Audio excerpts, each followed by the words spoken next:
তিন বাহিনী প্রধানের সঙ্গে এবং নিরাপত্তা পরিষদের যেই রয়েছে তাদের সঙ্গে যে বৈঠকে প্রধান উপদেষ্টার যে আজকে বৈঠকটি খুবই গুরুত্বপূর্ণ, আপনার জানা আছে কিনা, আমাদেরকে ন্যূনতম ধারণা দিতে পারেন কিনা যে এই বৈঠকে তিন বাহিনী। আমি আপনাকে একটা কথা বলি, আপনি যখন মনে করবেন যে সবকিছুকে আমার পাতে টানতে হবে, আমার পক্ষে টানতে হবে, তখন আপনি যত মিটিং করেন সেই মিটিং কোনো রেজাল্ট আসবে না।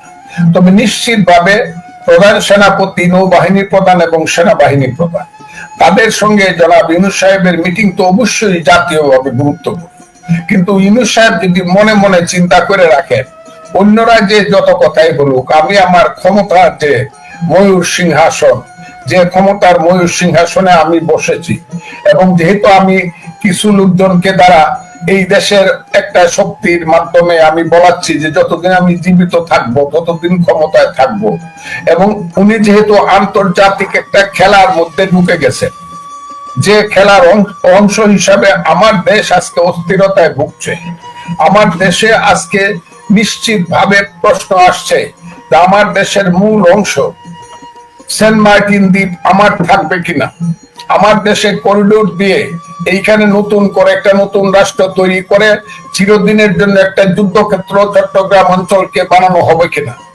তখন প্রশ্ন এসে যাচ্ছে, নির্বাচন কোনোদিনই হবে না, অনির্বাচিত ব্যক্তিরা তাদের শক্তি দিয়ে, তাদের চতুরতা দিয়ে এবং বিদেশি লোকজন, ওই যে আপনি যে দেশে বসে আছেন সেই দেশের যারা নাগরিক, এখন তো আমি বলি যে রবার্ট ক্লাইভরা দেশ চালাচ্ছে। 1757 সনে যেমন করে মীর জাফরের সঙ্গে চুক্তি করে বা ষড়যন্ত্র করে বা গোসেকি বেগম বা জগৎ শেখদের সঙ্গে চক্রান্ত করে রবার্ট ক্লাইভ বা ওয়াটসনরা দেশ চালাইতো, ব্রিটিশ ইস্ট ইন্ডিয়া কোম্পানি। এখন তো আমার মনে হয় কালো রবার্ট ক্লাইভরা এবং ওয়াটসনরা এখন দেশ চালাইছে, কারণ আমি দেখতেছি তারা প্রায় সবাই, খলিলুর রহমান সাহেব সহ প্রায় সবাই, ডক্টর আলী রিয়াজ সহ সব হলো আমেরিকার নাগরিক এবং ইংল্যান্ডের নাগরিক। আশিক চৌধুরী থেকে আমি সবার নাম বলতে পারি, এমনকি অনেকে বলে ইউনূস সাহেবও নাকি তাই, উনিও নাকি ডুয়েল নাগরিক। এই যে দেশ, এই দেশে খুব ভালো কিছু কাজ হবে এটা আমি মনে করি না, তবে আল্লাহর কাছে আমি দোয়া করি, হে আল্লাহ আমার দেশকে বাঁচান। যে দেশটা একদিন আমরা যুদ্ধ করে রক্তের সাগরে সৃষ্টি করেছিলাম, যে দেশ মায়ের অশ্রু জলের মধ্য দিয়ে, শিশুর কান্নার মধ্য দিয়ে, বাবার হাউতসের মধ্য দিয়ে যে দেশটা একদিন সৃষ্টি করেছিলাম, যে দেশটা একদিন ৬ বর্ষ থেকে সৃষ্টি হয়ে বাঙালি জাতির একটা রাষ্ট্র হয়েছিল, যে রাষ্ট্র পৃথিবীতে কোনোদিন বাঙালি জাতির স্বাধীন ছিল না, সেই স্বাধীন দেশটাকে আল্লাহ তুমি হেফাজত করো, তুমি রক্ষা করো। আমরা দেখলাম যে মানে আজকে বিএনপি মহাসচিব মির্জা ফখরুল ইসলাম আলমগীর অভিযোগ করেছেন যে সুপরিকল্পিতভাবে জাতীয় নির্বাচন পিছিয়ে দেওয়ার পায়তারা চলছে। কেন তিনি এমন সন্দেহ করছেন? উনি পিছিয়ে দেওয়া যেটা বলছেন, উনি যেহেতু খুব ভদ্রলোক মানুষ, কাজেই উনি কথাটা খুব নরম ভাবে বলেছেন। জাতীয় নির্বাচন কোনোদিন যাতে ইউনূস সাহেব জীবিত থাকতে না হয়, ইউনূস সাহেব জীবিত থাকতে কোনোদিন যাতে জাতীয় উনি দেশ চালাইতে পারেন, রাজত্ব করতে পারেন, সেই কারণে আপনারা দেখেন আমি কিন্তু এখন মৃত্যুর মুখোমুখি। আপনি আমেরিকাতে বসে আছেন, আমি ফজলুর রহমানকে কিন্তু ঘোষণা দেওয়া হয়েছে যে কোনো সময় আমাকে তারা হত্যা করতে পারে। তারা, আমি বলছিলাম যে একজন মৌলভী সাহেব 1 বছর আগে তিনি বললেন যে ইউনূস সাহেব হলেন সুদকুর, এবং সুদকুর হলে এমন মায়ের সঙ্গে জিনা করার মতো সুদের গুণাটা সেই রকম, এবং তার সাথে যারা আছে 1900 সব দুজকে যাবে। এই কথাটা যিনি বললেন উনি একজন মৌলানা বা মৌলভী সাহেব, ওনার নামটা আমি বলতে পারি তাই বা বললাম, ওনার নাম জনাব ইব্রাহিম সাহেব, মুফতি ইব্রাহিম। সেই ইব্রাহিম সাহেব আবার বললেন না না, ইউনূস সাহেবের বিরুদ্ধে কোনো আন্দোলন করলে মহাপাপ হবে। কেন? ইউনূস সাহেব সেই রকম লোক, আমাদের নবীকে যেমন করে আল্লাহ পয়দা করছিল, যে প্রসেস আমাদের মহান নবী হযরত মুহাম্মদ সাল্লাল্লাহু আলাইহি ওয়াসাল্লাম পৃথিবীতে পাঠাইছিল, ঠিক একই প্রসেসে ইউনূস সাহেবকে পাঠাইছে।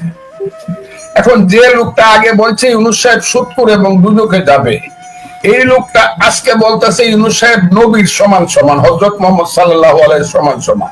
এই লোকটাকে যদি আমি বলি যে সকাল বিকাল কথা বদলায়, কি পায়া আমি তো 500-1000 টাকা কইছি না, ইব্রাহিম সাহেবরা 500, এরা নানান লোভে এবং লাভে কথাগুলা পরিবর্তন করে। এবং সমস্ত মিটিং এ জামাতে ইসলামের যারা মৌলানা সাহেব মৌলভী সাহেবরা আছে, আমি সেটাই আজকে বললাম, তারা এই মুনাজাত করে বলে, হে আল্লাহ, আমি সবার নাম বলতে পারি, ইউনূস সাহেবকে তুমি আজীবন ক্ষমতায় রাখো। এদের বিরুদ্ধে কথা বললে পরে আমি কাফের। এমনকি আজকে এমন কথা বলা হইলো, আমি বলেছি যে মাদ্রাসার ছাত্ররা, অবশ্যই আমি এখনো বলি, মাদ্রাসার ছাত্রদের বেশিরভাগ অংশ দরিদ্র ঘর থেকে এসেছে। এটা তাদের জন্য কোনো লজ্জার ব্যাপার না। আল্লাহ তাদেরকে দরিদ্র করছে, তাদের মা বাবা অসহায় অবস্থায় তাদেরকে মাদ্রাসায় পাঠাইছে। আমার তাদের প্রতি সিম্পেথি আছে।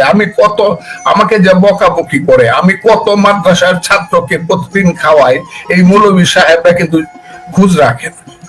আমি কত মাদ্রাসার ছেলের মাথায় হাত দিয়ে বলি, আল্লাহ তোমাকে রহমত করুক, এরা কিন্তু খোঁজ রাখে না।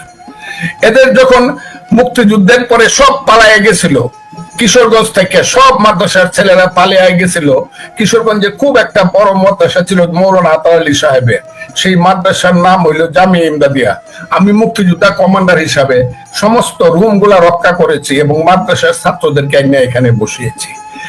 আমি তো সেই কথা বলি না, আমি বলেছি মাদ্রাসার ছাত্ররা দরিদ্র, তাদেরকে হুজুররা নিয়ে আসে হাজারে হাজার, সপ্তাহে সপ্তাহে, মাসে মাসে। এই কারণে আমার নামে এমন ধরনের কুৎসা তারা করলেন। কি কুৎসা করলেন?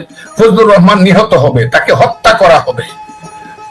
কথাটা খুব বুঝার চেষ্টা করেন। আমি ইচ্ছা করলে কিন্তু আমি কিন্তু লয়ার, বাংলাদেশে আমার পিছনে হাজার হাজার লয়ার কিন্তু দাঁড়াবে। আমি যদি হাইকোর্টে, সুপ্রিম কোর্টে গিয়া দাঁড়াই, তারা বললেন কি ফজলুর রহমানের নামে কোনো জানাজা পড়া যাবে না মৃত্যুর পরে, এটা সবাই শপথ করেন। এবং যারা বললেন তাদের মধ্যে দেখলাম কয়েকজন মুফতি আছে, অমুক আছে, তমুক আছে। তবে আমি এদেরকে চিনি, এরা সব জামাতে ইসলামের লোক, জামাত শিবিরের লোক। ছাত্র জীবনে শিবির করছে, এখন মৌলানা সাহেব হয়েছে। এরা আমাকে টলারেটই করতে পারে না, বলে আমাকে কবর দেওয়া যাবে না, আমার নামে জানাজা পড়া যাবে না, এইসব কথা বলছে। আমি বাংলাদেশের সমস্ত মুসলমান যারা আছেন, হিন্দু মুসলমান 15-18 কোটি মানুষের কাছে আমি বিচার দিচ্ছি, আমি কি এত মহাপাপী? এবং এই যে লোকজন, আমি নাম বলতে পারি, ওই আনসারি সাহেব, অমুক সাহেব, তমুক সাহেব, যারা আমার বিরুদ্ধে কথা বলতেছে, আমার শুধু অর্ধেক বয়স তা না, আমার বড় ছেলের অনেক ছোট তারা। আমার নামটা তুই ফজলুয়া, তুই ফজলা পাগলা, ফজু পাগলা, তুই, এর নাম কি ইসলাম? আপনারা সুন্দরভাবে উত্তর দেন, আমার সাথে বসেন। আমি কি কোনোদিন বলছি আলেমরা খারাপ? আলেমকে আপনি মৌলানা হতে পারেন, আল আজহার বিশ্ববিদ্যালয় থেকে পাস করতে পারেন, আপনি ওই যে সাহারানপুরে যে ইউনিভার্সিটি, কৌমি ইউনিভার্সিটি আছে, সেখান থেকে পাস করে আপনি দাওরা পাস করেন, আপনি মৌলানা, মৌলবী, আমি সেটা বলবো, সালাম দিব। কিন্তু আলেম হইতে হলে আরো কিছু লাগে। সে আলেম অর্থ হলো জ্ঞানী, জ্ঞান হইতে হলে তাসাউফ লাগবে। আমি আবারও বলছি, মৌলানা সাহেব যদি কেউ থাকেন, পরে আমার আরো গলা। দর্শকরা মন্তব্য করছেন ফজলুর রহমান হচ্ছেন বর্তমান বাংলার বাঘ। আব্দুল হাকিম বলছেন ফজলুর রহমান তিনি খুব স্পষ্টবাদী, ভালো মনের মানুষ। আরেকজন বলছেন যে ফজলু ভাইকে হাজারো সালাম। আপনি দেখেন, বাংলাদেশের মানুষ এই মুহূর্তে আপনাকে তাদের কান্ডারি মনে করছে, কারণ আপনি তাদের তাদের সম্পর্কে।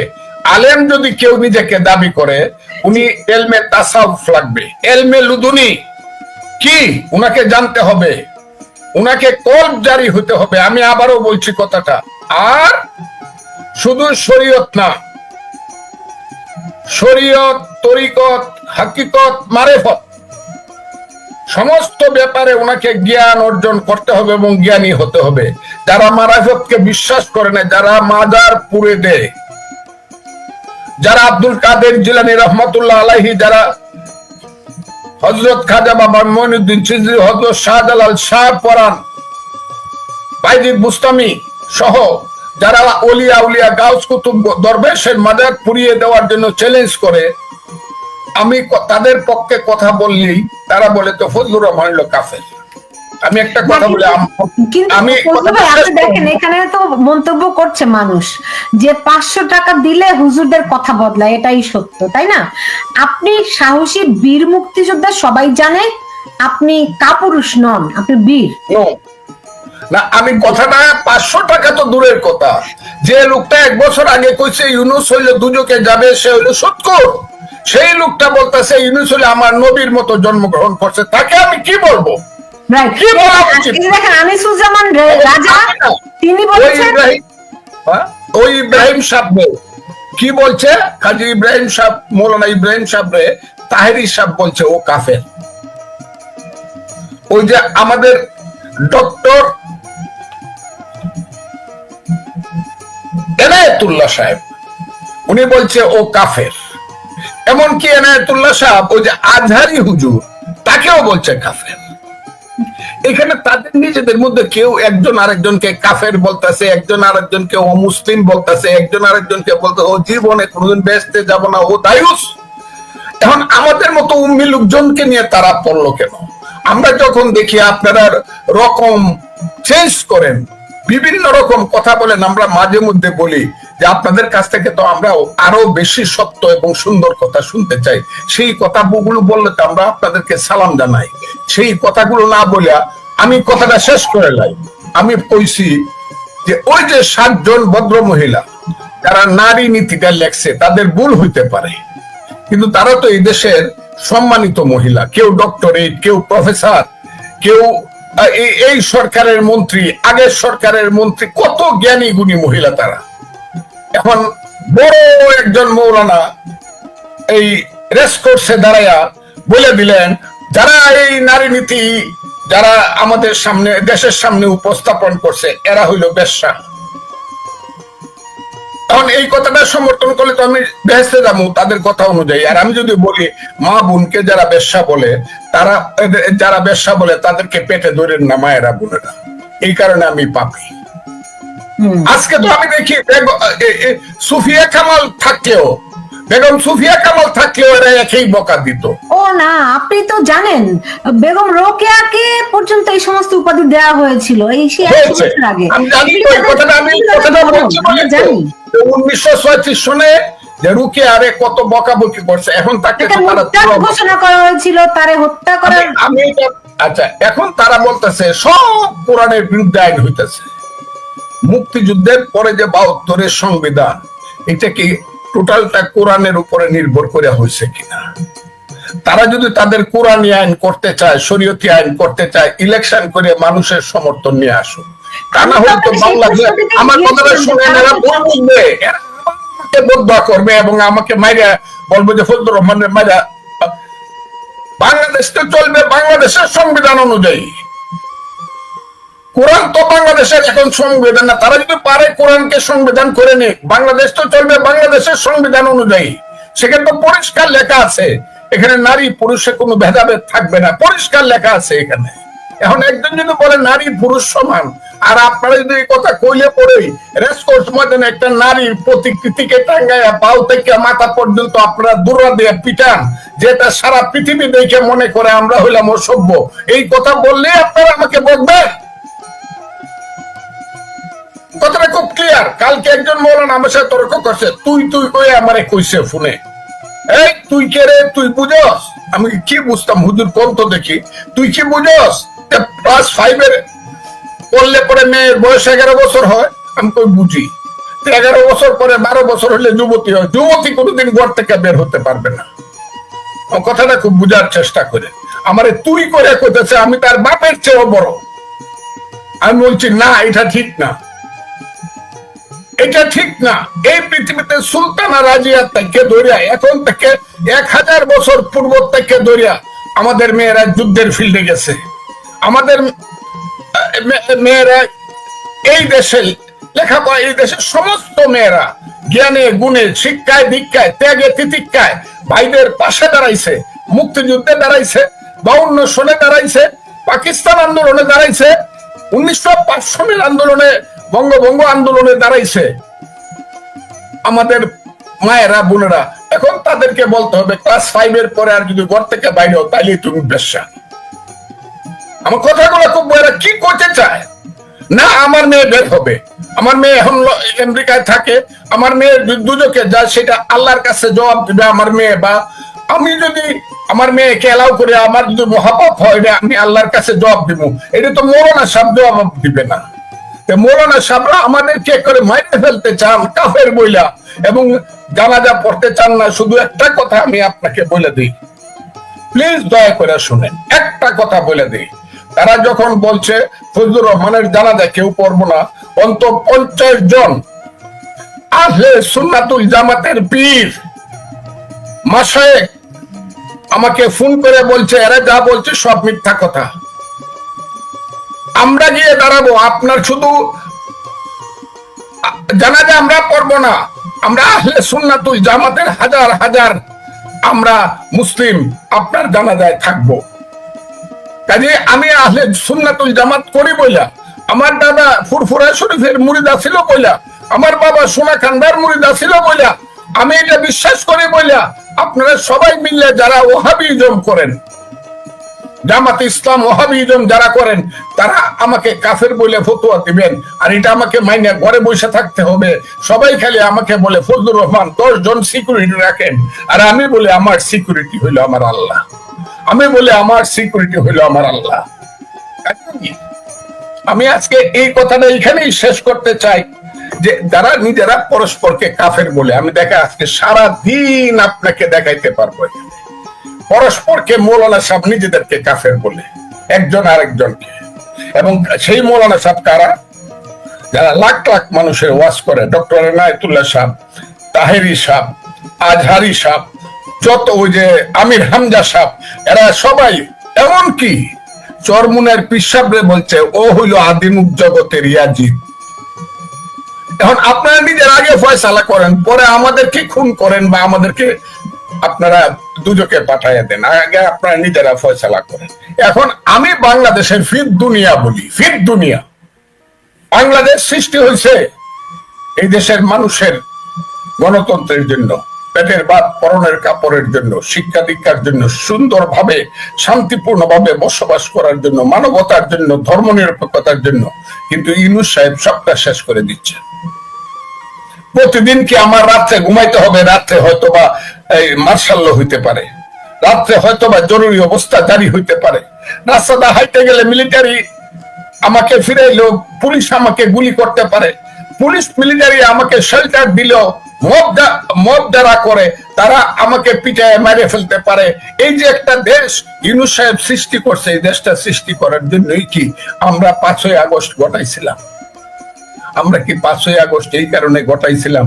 আমার দলের নেতা জনাব মির্জা আব্বাস বলেছে গত 7 মাসে 90,000 কোটি টাকা বাংলাদেশ থেকে মানি লন্ডারিং হয়ে চলে গেছে। এই হিসাবটা উনি দিবেন, কিন্তু আমি এটা দেখছি, এটা কেউ প্রতিবাদ করে নাই। আমরা কি এই কারণে 5ই আগস্ট ঘটাইছিলাম যে আমার দেশের একজন বাচ্চা ছেলে, তার নাম বোধহয় সজীব ভুইয়া, তার প্রাইভেট সেক্রেটারির 6 মাসে 311 কোটি টাকা হবে, আর তাদের হাজার হাজার কোটি টাকা হবে। সেই কারণে কি পরিবর্তনটা আসছিল?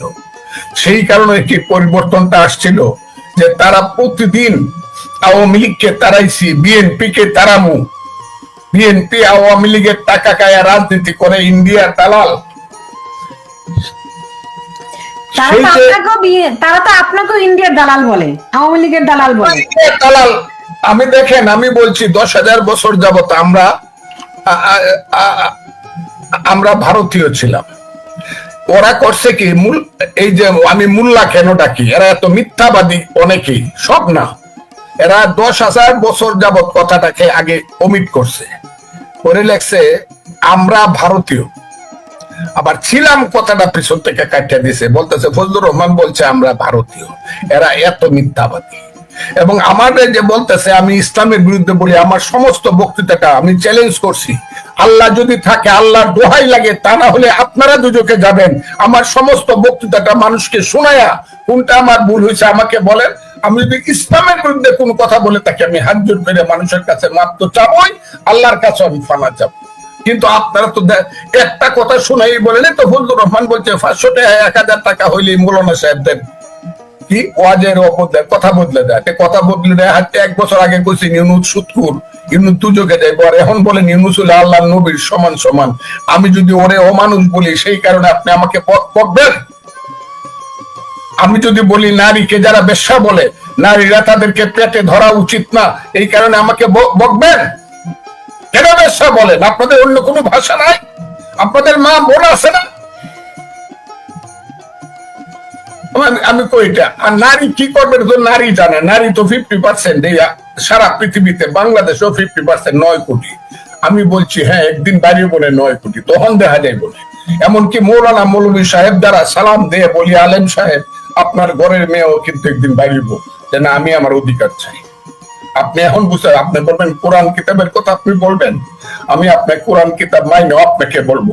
পৃথিবীতে 5টা জিনিস আছে ইসলামের: 1 কলিমা, 2 নামাজ, 3 রোজা, 4 যাকাত, 5 হজ। এই 5টা জিনিস পাইনা কেউ যাবে ইস্তেমা করার লাগি তবলিগ জামাত, কেউ যাবে হুজুরের কাছে, কেউ করবে আহলে হাদিস, কেউ করবে এটা ওইটা। করুক গিয়া, আপনার কি? সে আল্লাহর কাছে জবাব দিয়ে করবে। যা হোক, আমি আজকের কথাটা অত্যন্ত ক্ষুব্ধ এবং এর সঙ্গত কারণও আছে।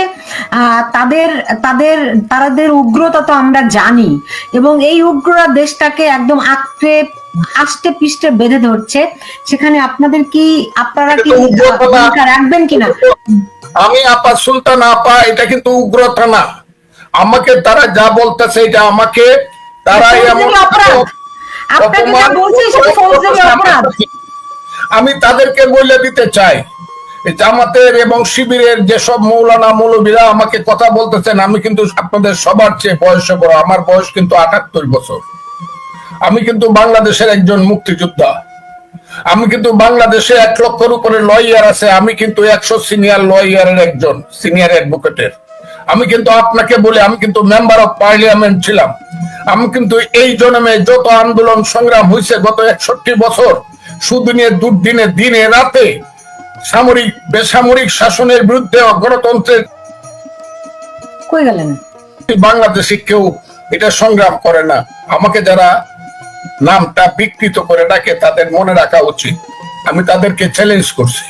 এখন আমি চ্যালেঞ্জ করলাম, যারা আমাকে বকেন যে ফজলুর রহমানের কিছু নাই, আমার এলাকাতে আল্লাহ যদি আমাকে বাঁচায় রাখে, আমার দল যদি নমিনেশন দেয়, আমি ইলেকশনে যাব, আপনারা সব মিলে গিয়ে দেখি তো আমারে ফেল করায়েন। আপনারা দেখে আপনারা কারা বাংলাদেশে, এবং আমিও দেখবো এই দেশে জামাতের যারা আমাকে বকাবকি করতে, প্রত্যেকটা সিটে আমি যাব। আমি প্রত্যেকটা সিটে যাব এবং গিয়ে বক্তব্য রাখবো যে এই দেশ কি মুক্তিযুদ্ধের দেশ হবে নাকি রাজাকার আলবদরের দেশ হবে। একটা ভোট দেন, কারণ দেশটা এসে দাঁড়ায় গেছে। এখন মুক্তিযুদ্ধ থাকবে কি থাকবে না? আপনি মুক্তিযুদ্ধের পক্ষে না বিপক্ষে? জামাত যেখানে দাঁড়াবে, যেভাবে আমাকে বকাবকি করতেছে, আমি গিয়ে মানুষকে জিজ্ঞাসা করবো মুক্তিযুদ্ধ চান, তাহলে ভোট দেন দানের শীষ।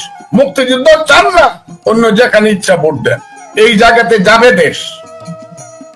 বকাবকি প্রত্যেক দিন করেন, মানুষের একটা ধৈর্যের সীমা আছে। আপনারা কারা? কি কাজ করে আপনারা ভাত খান? আমারে জিজ্ঞাসা করেন আমি কি করি? না, আমি চান্নাতুল্লাহ খাই না। আমি মুক্তিযোদ্ধা। আমার ঘরে যখন 100 চাল ছিল না, আমার নদীর ঘাটে 10,000 মন চাল ছিল। আমি বাজার থেকে বাকি চাউল কিনা খাইছি। আমার নাম ফজলুর রহমান। যদি বিশ্বাস না করেন, করে ইনভেস্টিগেশন করে দেখেন, কারণ সরকার তো আপনাদের দেখেন ফজলুর রহমান ইন বাংলাদেশ।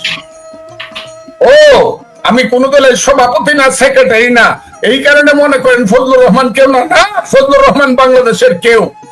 আমি বাংলাদেশের মুক্তিযোদ্ধা।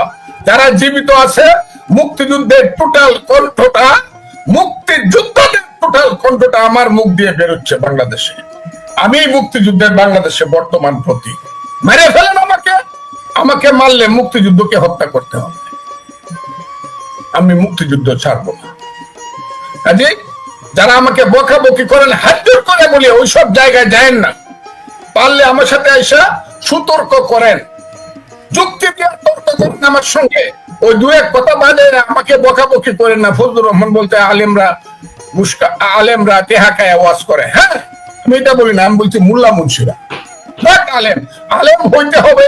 আমি আজকে বলে দিলাম, যিনি নিজেকে আলেম দাবি করেন, এলমে তাসাউফ সম্পর্কে তার নলেজ থাকতে হবে, এলমে লুদুনি এবং কাল্ব জারি থাকতে হবে, তিনি হবেন শ্রেষ্ঠ আলেম। আমি এই কথাটার উত্তরটাই চাই। আরেকটা কথার আমি উত্তর বারবার খুঁজতেছি। এখন যদি আমার দিনের নবী হযরত মুহাম্মদ সাল্লাল্লাহু আলাইহি সাল্লাম এখন যদি ধর্ম প্রচার করতেন, সেই ধর্ম প্রচারের বিপক্ষে যদি বাধা হইয়া বদরের এবং উহুদের যুদ্ধ হইতো, উনি কি লাঠি নিয়ে যুদ্ধ করতে চাইতেন কিনা, নাকি অন্য কোনো অস্ত্র নিয়ে যাইতেন?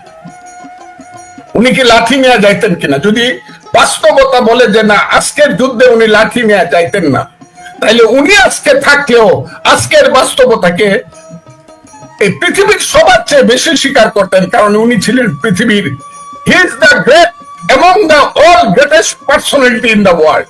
এটা আমি বলি না, এটা খ্রিস্টান হিকি সাহেব বলছে। Muhammad is the great among all the greatest personality of the world। উনি যদি আজকে থাকতেন, পৃথিবীর সবচেয়ে আগে উনি আধুনিকতাকে গ্রহণ করতেন। আপনারা তো সামনে গেছে, এই স্বীকার করেন নাই 1969 সনে মানুষকে মারছেন, কাফের কইছেন। মাইক বাজারে বিয়া করলে কইছেন জামাই বউয়ের বাচ্চা হইলে পরে এটা অবৈধ বাচ্চা হইব, যারও জৈব। এখন তো সারা রাত মাইক বাজারে ওয়াজ করেন আপনারা, বড় বড় মৌলানা সাহেবরা। আপনারা ওই ঢাকা শহরে যখন রাজুকে টেলিভিশন সেন্টার, রাজুক ছিল না তখন, ছিল এটা ডিআইটি, ডিআইটিতে যখন টেলিভিশন সেন্টার উদ্বোধন করে, তখন এইখানে বাইতুল মুকাররম তখন ওইভাবে হয় নাই। সারা মসজিদ থেকে দাঁড়িয়ে মোল্লারা কইছে কাফেররা যারা শয়তান রে টেলিভিশনের ভিতরে আনতেছে, সেই আইয়ুব খানে জাহান্নামে যাইবো, সেই মুনায়েম কা জাহান্নামে যাইবো। এটা মুসলিম লীগ করছিল 64 সনে। আপনারা তো টেলিভিশনেই মানেন নাই। আর এখন এই যে মোবাইল কার কাছে নাই, আমি হুজুররা জিজ্ঞাসা করি, এই যে হুজুররা, এই মোবাইলটা কেউ আবিষ্কার করছেন আপনারা? কোন মুসলমান এই মোবাইলটা আবিষ্কার করছে? এটার মাঝে কি কোন সুন্নত ফরজ আছে? এইটা তো ব্যবহার করেন। কেন করেন? কারণ এটা বিজ্ঞানের অগ্রগতি হয়েছে। আর আমি বিজ্ঞানের অগ্রগতিকে স্বীকার করি বইলা প্রত্যেক দিন বলেন ফজলুর রহমান মরক, ফজলুর রহমান মরলে পরে আমরা জানাজা করবো না। আরে আপনি জানাজা করবেন নাকি? আমার জানাজা তো ব্যবস্থা করবে আল্লাহ, আমার জানাজার ব্যবস্থা করবে আল্লাহ। আপনি কি জানাজা করবেন আমার? আর করবেন নাকি? এই যে মোবাইলটা কেন ব্যবহার করেন মৌলানা সাহেবরা? তাইলে বিজ্ঞানকে স্বীকার করেন। বিজ্ঞানকে স্বীকার করলে আধুনিকতাকে স্বীকার করতে হবে। তা না হলে এটা মনে হবে যে আপনি একটা মুনাফিকি। আপনি সব বিজ্ঞানের সুবিধা নেবেন, আবার বিজ্ঞানকে স্বীকার করবেন না, এটা হলো মুনাফিকি। এবার আগে বাড়াবো। হ্যাঁ, থ্যাংক ইউ। জি, চমৎকার বলছিলেন। আপনি দেখছিলেন যে মানুষ আপনাকে কতটা ভালোবাসে। মানুষ এখানে বলছে যে আপনি হচ্ছেন বর্তমানে বাংলাদেশের কণ্ঠস্বর। আপনি কোটি কোটি মানুষের কথা বলছেন, অন্তরের কথা বলছেন। সবাই আপনার প্রতি কৃতজ্ঞতা জানাচ্ছে, ভালোবাসা জানাচ্ছে আপনাকে। আপনার আল্লাহকে নেক হায়াত দান করুন, এমনও মন্তব্য সবাই এখানে করছে। আমি কিছু কিছু মন্তব্য এখানে দেখিয়েছি। এখন আমি যেই বিষয়গুলি একটু জানতে চাই সেই কথাগুলো বলেন। সেটি হচ্ছে যে নির্বাচন নিয়ে যে সন্দেহ, একটা একটা একটা একটা পরিবেশ সৃষ্টি হয়েছে যে নির্বাচন তারা দেবে না। আজকেও এই যে এনসিপি নেতারা তারা প্রেস কনফারেন্স করেছে, সেখানে তারা স্থানীয় সরকার নির্বাচন আগে চায় এবং সেটার জন্য তাদেরও কর্মসূচি দিয়েছে তারা একটি। তো নির্বাচন নিয়ে এই সংকট, তো সেই ক্ষেত্রে বিএনপির অবস্থানটা কি? বিএনপি দেখেন একটা দায়িত্বশীল পার্টি, সে তার দায়িত্ব রক্ষা করে আগাইতেছে। একটা সরকারকে সমর্থন দিছিল 5ই আগস্টে। এর আগে 15-16 বছর যাবৎ বিএনপির হাজার হাজার কর্মী মারা গেছে, লাখ লাখ কর্মীর নামে মামলা হয়েছে, হাজার হাজার কর্মী একসাথে জেল খাটছে। এই আন্দোলন সংগ্রাম করে 5ই আগস্ট আনতে পরে ইউনূস সাহেবকে সমর্থন করছে। অনেকবার সমর্থন করে পট করে সেই সমর্থন বিএনপির মতো লোক দল এটা যদি উজ্জ্বল করে ফেলে, এত তাড়াতাড়ি কোন সিদ্ধান্ত নিতে পারে না। কিন্তু আস্তে আস্তে দেখা যাচ্ছে এখন আমাদের স্থায়ী কমিটির সদস্যরা বলতেছে যে যমুনার দিকে লং মার্চ হবে। আমাদের যিনি ভারপ্রাপ্ত চেয়ারম্যান তিনি বলছেন যে করিডোর দেওয়া বা সেন্ট মার্টিন দেওয়া এগুলা আপনাদের কোনো কাম না, আপনারা দয়া করে নির্বাচন দিয়ে চলে যান। উনি খুব ঠান্ডা মাথায় কথা বলে এবং নরম ভাবে বলে, কিন্তু কথাগুলোর মধ্যে শক্তি আছে অনেক বেশি। এবং আপনি একটু অপেক্ষা করেন, বিএনপি মাঠে যেদিন নামবে সেদিন এদের কোনো অস্তিত্ব থাকবে না। তবে তারা হইল আন্তর্জাতিক শক্তির ক্রীড়নক এজেন্ট। আমার মনে হয়েছে ইউনূস সাহেব আন্তর্জাতিক শক্তির দাবা খেলার মধ্যে ঢুকে গেছে। সেই দাবা খেলায় ঢুকে আমার দেশটাকে এটা কি ফিলিপাইন করবে নাকি দিয়াগো গার্সিয়া বানাবে, আমার দেশটাকে অন্যের কাছে বন্ধক দিয়া এই দেশে একটা দীর্ঘদিনের জন্য এই দেশটাকে ওই একটা কঠিন নিষ্ঠুর শাসনের মধ্যে রাখা পৃথিবীর শ্রেষ্ঠ শক্তির যে শক্তি এই পৃথিবীতে সমস্ত কিছু গ্রাস করতে চায় তাদের সমস্ত কর্মকাণ্ডকে বৈধতা দেওয়ার জন্য এইখানে করিডোর দিবে কিনা, যে করিডোর দিলে পরে আমার পার্বত্য চট্টগ্রামের রাঙ্গামাটি, খাগড়াছড়ি, বান্দরবন চলে যাবে, শুভপুর ব্রিজ থেকে ধরে দক্ষিণ দিকে আমার যে চট্টগ্রাম, যে চট্টলা আমার বাইজিদ বুস্তামি চট্টলা, আমানত সাহ চট্টলা, যে চট্টলা হইল বাংলাদেশের জীবনের সবচেয়ে বড় নিঃশ্বাস প্রশ্বাস, সেই চট্টলা চলে যাবে। প্রতিদিন সেখানে যুদ্ধ হবে, মানুষ ঘুমাতে পারবে না, সেখানে বিকলাঙ্গ সন্তানের জন্ম হবে। ইউনূস সাহেব সেই ষড়যন্ত্রের দিকে যাচ্ছে কিনা এটা মনে হয় যাচ্ছি, কারণ এখন যখন আলোচনা শুরুই হয়ে গেছে আর্মির মধ্যেও যে করিডোর আমরা দিতে পারি তাহলে রোহিঙ্গাদেরকে ফেরত নিতে হবে, তাইলে বোঝা গেল করিডোরের আলোচনা একদম শেষ পর্যায়ে আছে। করিডোর দেওয়ার আলোচনা ইউনূস সাহেব শেষ করে। ইউনূস সাহেব আপনি কাজটা কিন্তু ভালো করবেন না যদি করিডোরটা দেন, এটা আপনার কাজ না। আমাদের নেতা তারেক রহমান সাহেব যেমন বলেছেন করিডোর দেওয়া কোনো অনির্বাচিত সরকারের কাজ না। আমি একজন মুক্তিযোদ্ধা হিসাবে আপনাকে বলতে চাই, আমার জীবনের ষষ্ঠ গুণে এসে আপনারও বয়স হিসাবে হয়েছে, আপনি মীর জাফরের খাতায় আপনি নাম লিখায়েন না। যে মীর জাফর একদিন মনে করেছিল সিরাজউদ্দৌলাকে হত্যা করে রাষ্ট্র ক্ষমতায় বসলে আমার নামে জিন্দাবাদ হবে, মুর্শিদাবাদ হবে আমার। হ্যাঁ, মুর্শিদাবাদ তার 10 বছরের জন্য হয়েছিল এবং 100 বছর পর্যন্ত মানুষ বলতো মীর জাফর দেশপ্রেমিক, সিরাজউদ্দৌলা বিশ্বাসঘাতক। কিন্তু 100 বছর পরে 1857 সনে আইসে যখন ভারতবর্ষের প্রথম জনতা এবং সিপাহীর বিপ্লব হলো ব্রিটিশের বিরুদ্ধে, তখন কিন্তু সবাই বলতে শুরু করলো সিরাজউদ্দৌলা ছিল দেশপ্রেমিক, মীর জাফর হলো বিশ্বাসঘাতক। এখন কোটি কোটি ছেলের নাম সিরাজউদ্দৌলা হয় ভারতবর্ষে, কিন্তু 5 লক্ষ টাকা দিলেও কেউ একটা মীর জাফর নাম রাখে না। আমি ইউনূস সাহেব আমি আপনাকে বলতাম আপনি বাঙালির অন্যতম শ্রেষ্ঠ সন্তান, আপনি এই কাজটা দয়া করে করেন না, করিডোরটা আপনি দয়া করে দিয়েন না। দিলে পরে বাংলাদেশকে স্বাধীনতা কিন্তু স্থগিত হয়ে যাবে। যে স্বাধীনতার জন্য আমি 23 বছর বয়সে যুদ্ধে গিয়েছিলাম, শুধু যুদ্ধে জানি মরার জন্য গিয়েছিলাম, যে স্বাধীনতার জন্য মায়ের বোনের অশ্রুজলকে পিছনে রেখে যুদ্ধে গিয়েছিলাম, যে স্বাধীনতার জন্য 2500 কিলোমিটার দূরে দেরাদুনে গিয়ে ট্রেনিং দিয়েছিলাম। সকালবেলা পতাকা উঠাইতাম, আমার সোনার বাংলা আমি তোমায় ভালোবাসি, আমি ছিলাম কমান্ডার দেরাদুনে। সন্ধ্যার সময় নামাইতাম, আমার সোনার বাংলা আমি তোমায় ভালোবাসি। সেই যে আমার সোনার বাংলা আমি তোমায় ভালোবাসি ট্রেনিং দিলাম, আসলাম, যুদ্ধে দেশ স্বাধীন করলাম।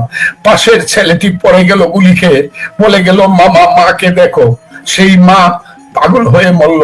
এই একটা দেশে ইউনূস সাহেব, মুক্তিযুদ্ধের একটা দেশ, বাঙালি কোনোদিন স্বাধীন ছিল না, রক্তে রক্তে আমরা এই দেশটা স্বাধীন করছি, যুদ্ধে যুদ্ধে এই দেশটা স্বাধীন করছি। ইউনূস সাহেব এই কাজটা করে করিডোরটা দিয়া আপনি বাংলাদেশে কাউকে 1971 সনের প্রতিশোধ নিতে দিয়েন না। ইউনূস সাহেব আপনাকে আমরা হাত জোর করে বলি, যদি দেন তাহলে এই দেশে দীর্ঘদিন এদেশে সিভিল ওয়ার হবে, দীর্ঘদিন এদেশে যুদ্ধ হবে।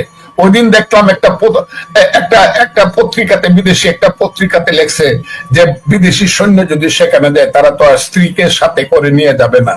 আর বাংলাদেশ তো একটা মুসলিম দেশ, সেই দেশেও তাদের সুখ ভোগের জন্য এত নারী পাবে কোথায়? আমি কথাটা খুব দুর্ভাগ্যজনক ভাবে কথাটা আমি বলছি। এই কাজটা ইউনূস সাহেব করেন না, দয়া করে আপনি করিডোরটা দিয়েন না।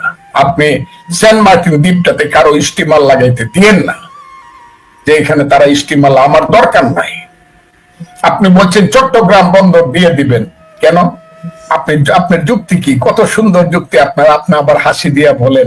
আপনি হাসি যখন দেন তখন মনে হয় অমিতাভ বচ্চনের মতো আপনার বয়স হয়ে গেছে 26-27 বছর। ইউনূস সাহেব কেন দিবে? বলছেন যে যারা এই পৃথিবীতে আমার বন্দর ভালো চালাইতে পারবো তাদেরকে দিয়ে দিব, সুন্দরভাবে যারা চালাইতে পারবো। আমি কি মুক্তিযুদ্ধ করিয়া, আমার দেশ হইল আমার মা, আমার মাকে আমি পুরান শাড়ি পরাবো, আমার মাকে আমি সেরা শাড়ি পরাবো, প্রয়োজনে দিনে দিনে আমি তাকে সুন্দর শাড়ি পরাবো। এই কারণে সুখভোগের জন্য তো আমি বিদেশের কোন মহারাজার কাছে আমার মেয়েকে বন্ধক দিতে, আমার মাকে বন্ধক দিতে পারি না। যারা ভালো চালাইবে তাদের কাছে যদি আমার দেশ বন্ধক দিয়ে দিতে হয়, তাহলে যারা আমার মাকে ভালো করে খাওয়াবে তাদের কাছে আমার মাকে না হয় দিয়ে দিলাম। এইটা আমি চাই না। ইউনূস সাহেব এই কাজগুলা করেন না। আমার দেশ সুখে দুঃখে সুদিনে দুর্দিনে খায়া না খায়া এখনো 60 লক্ষ লোক এই দেশে খোলা আকাশের নিচে ঘুমায়, বস্তিতে থাকে, স্টেশনে থাকে, রমনা পার্কের আশেপাশে হাজার হাজার লোক রাতের বেলায় ঘুমিয়ে থাকে ইট মাথায় দিয়ে। তারপরে আমি মনে করি এটাই আমার বাংলা। এই বাংলা একদিন আস্তে আস্তে ধীরে ধীরে লুটেরা চলে যাবে, সুন্দর শাসন হবে, গণতন্ত্র হবে, এবং সেই গণতন্ত্রের মাধ্যমে মানুষ সোজা হয়ে দাঁড়াবে। দুইটা জিনিসের উপরে এখন চলছে বাংলাদেশ। একটা জিনিস হলো এই দেশের যে মেয়েরা বাড়িতে থাকার কথা ছিল সুন্দর শাড়ি পরে, গ্রামীণ শাড়ি পরে আম গাছ জাম গাছের নিচে জ্যৈষ্ঠ মাসে আম কাঁঠাল খাইতো, অথবা কলসি কাকে ঘাট থেকে নদী থেকে জল আনতো, সেই মেয়েরা আর গ্রামে থাকে না। তারা এসে পড়ে গাজীপুরে, তারা চলে যায় চট্টগ্রামে, তারা চলে যায় সাভারে। ভোর 5টার সময় একটা টিফিন ক্যারিয়ার হাতে নিয়ে আসসালাতু খায়রুম মিনান নাওম বলার সঙ্গে সঙ্গে 10টা টাকা বাঁচানোর জন্য হাঁটতে থাকে, বাসে উঠে না। সারাদিন গার্মেন্টসে কাজ করতে করতে রাত্র 9টা পর্যন্ত রক্ত শূন্য হয়ে বাসায় ফিরে তাদের রোজগারের টাকায় বাংলাদেশ চলছে। আর বাংলাদেশ চলছে যে লক্ষ কোটি মানুষ এখন বাংলাদেশের ওই মধ্যযুগের গোলামের মতো, কৃতদাসের মতো মধ্যপ্রাচ্যের বিভিন্ন দেশে পরে থেকে থেকে এক রুমে 16 জন ঘুমায়, খায় না, ঘুমায় না, শুধু বাড়িতে টাকা পাঠায় মায়ের জন্য, বাবার জন্য, স্ত্রীর জন্য। সেই বিদেশি টাকায় চলে আমার দেশ। ইউনূস সাহেব, যদি সুন্দর শাসন হইতো ওই 2টা টাকাও আসতো, ও ভালোভাবে থাকতো। আর যদি গণতন্ত্র থাকতো এবং সুন্দর অর্থনৈতিক ব্যবস্থা আমরা করতে পারতাম, লুটেরাদের হাত থেকে যদি আমরা টাকা আদায় করতে পারতাম, এবং বাংলাদেশে যদি লুটেরারা যদি মানি লন্ডারিং করে দেশ থেকে 6 লক্ষ কোটি টাকা বিদেশে পাঠিয়ে দিতে না পারতো, তাহলে এই দেশ আরো সুন্দর হইতো। কাজে আমি মনে করি আস্তে আস্তে ভালো শাসক এবং শাসনের হাতে পড়লে দেশ সুন্দর হবে। এক ইলেকশনে দেশ ভালো হয়ে যাবে এটা মনে করি না, 2 ইলেকশনে ভালো হয়ে যাবে তাও মনে করি না, কিন্তু 3টা ইলেকশনের যদি ফেয়ার হয়, সেই ইলেকশনের পর থেকে একটা দেশ আস্তে আস্তে গণতন্ত্রের সিঁড়িতে দাঁড়াবে, এবং সেই দেশটা আস্তে আস্তে ইউরোপের মতো হবে। আর কিছু না হোক, অন্তত গণতন্ত্রের ফাউন্ডেশনটা অন্তত ইন্ডিয়ার মতো হবে। যে ইন্ডিয়া আমার মধ্যে গরিব ছিল, আজকে যে ইন্ডিয়া পৃথিবীর অন্যতম শক্তি, এটা কইলি কইব আমি নাকি ভারতের দালাল।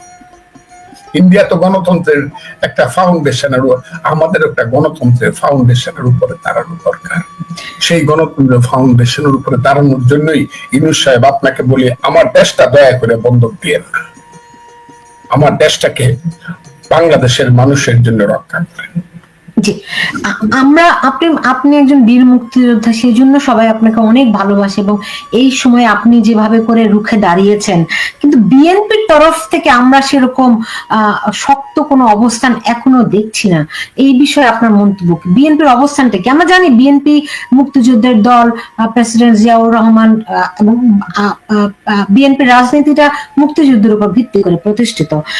সেইখানে মুক্তিযুদ্ধ নিয়ে বিএনপি এখনো খুব সুস্পষ্ট কোনো অবস্থান তারা জানায়নি। নির্বাচন নিয়ে বিএনপি একটা গণতান্ত্রিক দল, মানে নির্বাচন নিয়েও এখন পর্যন্ত খুব কঠোর অবস্থান তারা নেয়নি। বিএনপি মানে কখন পুরো বিষয়টি বুঝবে? আপনি যদি বিএনপির পার্সপেক্টিভটা একটু আমাদেরকে বলতেন। আমি আপনাকে খুব বলবো যে আপনি বিএনপি সম্পর্কে খুব আশা করেন, আবার হতাশা ব্যক্ত করেন। খুব আশাবাদী, কিন্তু আপনার মনে হতাশা আছে। কিন্তু বিএনপিতে দেখেন মহাসচিব জনাব ফখরুল ইসলাম আলমগীর, মির্জা আব্বাস শাহ, জনাব আমির খসরু মাহমুদ চৌধুরী, ইদানিংকালে সালাউদ্দিন আহমদ, শামসুজ্জামান দুদু, জনাব রিজভী সাহেব, আরো আছে ছাত্র দল, দেখেন এখন শাহবাগে বৈশা অবস্থান ধর্মঘট করতেছে ছাত্র দল, টোটাল অবস্থান ধর্মঘট। আস্তে আস্তে সবাই নামতেছে। ওই যে বললাম বিএনপি একটা বড় দল, দায়িত্বশীল। এরা মনে করে একবার যখন ইউনূস সাহেবকে আমরা সাপোর্ট করছি, আচ্ছা তার মাধ্যমে ইলেকশনটা হইলে পরে একটা রেজাল্ট আসবে, সেই কারণে তারা জিনিসটা দেখতে চায়। আবার বেশি হইলে তারা মনে করে খুব বেশি আন্দোলন করলে আবার পুরাতন যারা ছিল তারা ফিরত আইসা আবার একই রকমের ঘটনা ঘটে কিনা, এই বিভিন্ন ধরনের প্লাস মাইনাস আছে। কিন্তু শেষ পর্যন্ত তো কিন্তু এখনো কি বিএনপি আশাবাদী? সবাই বলছে যে ডক্টর ইউনূস নির্বাচন দেবেন না, তিনি একটা মূলা ঝুলিয়ে রেখেছেন, সময় ক্ষেপণ করছেন। যদিও তিনি বলছেন ডিসেম্বর থেকে জুনের মধ্যে নির্বাচন হবে, কিন্তু তারা নির্বাচন দেওয়ার কোনো লক্ষণ আমরা দেখছি না। এমনকি এনসিপিও নির্বাচনের ধারে কাছে যেতে চায় না, তারা বরং স্থানীয় সরকার নির্বাচনকে সামনে আনতে চায় যাতে করে জাতীয় নির্বাচন দেরি করে হয়। এমনকি এমনও হচ্ছে যে বলা হচ্ছে যে ডিসেম্বর থেকে জুন এর মধ্যে তারা একটা গণভোট দিতে পারে, কিন্তু জাতীয় নির্বাচন নয়। এমন অভিযোগ রয়েছে যদি একটা যুদ্ধ পরিস্থিতির সৃষ্টি হয়ে যায় সেক্ষেত্রে আর নির্বাচনই দিতে হবে না। এরকম নানান রকম অভিযোগ, টাল বাহানা শুনতে পাচ্ছি। তো বিএনপি একটি বড় রাজনৈতিক দল হিসেবে কথাটা উত্তরটা দিয়েছি আপু, আমি দিয়ে দিছি, আবারও দেই। ইউনূস সাহেবের আমলে কোনো ইলেকশন হবে বলে আমি বিশ্বাস করি না। তো বিএনপি কি জন্য অপেক্ষা করছে? বিএনপি তাহলে কি জন্য অপেক্ষা করছে? বিএনপি তাহলে কি জন্য অপেক্ষা করছে? করে হানাহানি তবু চলো টানি নিয়েছো যে মহাভার। কারণ বিএনপি তো সবচেয়ে বড় দল। আওয়ামী লীগ চলে যাওয়ার পরে বিএনপি তো সবসময় এক ধরনের ব্যবহার খুব দ্রুত করতে পারে না, তাকে ধৈর্য ধরে দেখতে হয়। তবে একটা কথা মনে রাখেন, বিএনপি কিন্তু আন্দোলন সংগ্রামের দল, এবং বিএনপি নেত্রী কিন্তু অসুস্থ হইলেও দেশে আছে। উনি কিন্তু আপসীর নেত্রী, উনি কিন্তু, এবং আমাদের ভারপ্রাপ্ত চেয়ারম্যানকে সিদ্ধান্ত এক সময় দিবেনি। কিন্তু সিদ্ধান্ত দিতে যদি দেরি হয়, ওই একটা কথা আছে ওয়েট এন্ড সি, খুব সাধারণ কথা, একটা ওয়েট এন্ড সি। কিন্তু অনেকে বলে you may wait but ultimately you can see nothing. বেশি ওয়েট এন্ড সি করলে কিন্তু আলটিমেটলি কিছু দেখতে পাবে না, কেউই না। এটা আমি বিএনপির ব্যাপারে বলছি না। সঠিক সময়ে সঠিক সিদ্ধান্ত হতে হবে, এবং আমার ধারণা আমার দল বিএনপি সঠিক সময়ে সঠিক সিদ্ধান্ত নিবে।